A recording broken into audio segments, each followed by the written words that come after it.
లంచాలు ఇచ్చారు అని చెప్పి పెట్టారు. కానీ కంపెనీలు మేము ఏ లంచాలు ఇవ్వలేదు అని చెప్పారు. అయినా సరే మీరు ఇచ్చానని చెప్పకపోతే కనుక మీ మీద కేసు పెడతామన్నారు. సరే పెట్టుకోండి అన్నారు. వాళ్ళు కేసులు పెట్టారు. ఇప్పటికే ఆ కేసులు నడుస్తున్నాయి. సేమ్ ఇప్పుడు ఇక్కడ కూడా ఏ డిస్టిలరీ కంపెనీ అయినా మేము లంచాలు ఇవ్వాల్సి వచ్చింది, దానివల్ల మేము నష్టపోయామని చెప్పి ఎవరైనా కంప్లైంట్ పెట్టారా? లేదు. కానీ వాళ్ళందరినీ కూడా ఇప్పుడు నిందితులుగా చేర్చారు. అంటే భయపెడుతున్నారు వాళ్ళని. ఆ రోజున కూడా వాళ్ళని భయపెట్టారు. కాకపోతే అప్పుడు భయపడినటువంటి వాళ్ళు భయపడకుండా వాళ్ళు నిలబడ్డారు. ఈలోపు కాంగ్రెస్ గవర్నమెంట్ పడిపోవడం దాంతో నడిచింది.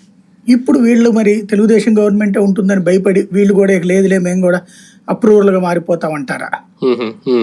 ఇప్పుడు ప్రస్తుతం వాళ్ళు ఏదో స్టేట్మెంట్లు ఇచ్చారన్నట్టు. ఇప్పుడు ఫర్ ఎగ్జాంపుల్ కేసిరెడ్డి ఇచ్చాడని చెప్పేసి ఒక 50 పేజీలు 60 పేజీలు రాశారు.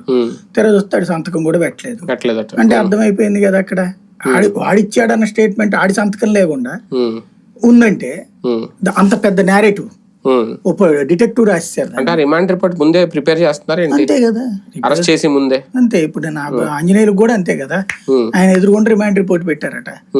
మీరు దొంగలా అని చెప్పి సంతకం పెట్టాడట ఆయన అంటూ. అంటే ముందు వాళ్ళు చెప్పిన సాక్షులు, ఇప్పుడు విజయసాయి రెడ్డి గారు, మిథున్ రెడ్డి వాళ్ళు చెప్పిన ఆధారంగా అదే ప్రిపేర్ చేస్తారు. అట్లా ప్రిపేర్ చేయడం కాదు, వీళ్ళు ఒకటి పిక్చర్ తయారు చేశారు, స్క్రీన్ ప్లే తయారు చేశారు. ఆ స్క్రీన్ ప్లేకి అనుగుణంగా పాత్రధారులు నటించాలి ఇక్కడ. అంతే. ఆ నటించడం కుదరకపోతే గనక ఎలిమినేట్ చేస్తారనమాట. అది ప్రస్తుతం జరుగుతున్నటువంటి కాన్సెప్ట్.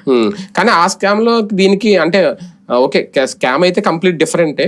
కాకపోతే అప్పుడు ఇమీడియట్ గా ప్రజాప్రతినిధులను టచ్ చేసేసారు కదా. ఇది జగన్ కోసం వెయిటింగ్ గా, లేదంటే మిథున్ రెడ్డి, విజయసాయి రెడ్డి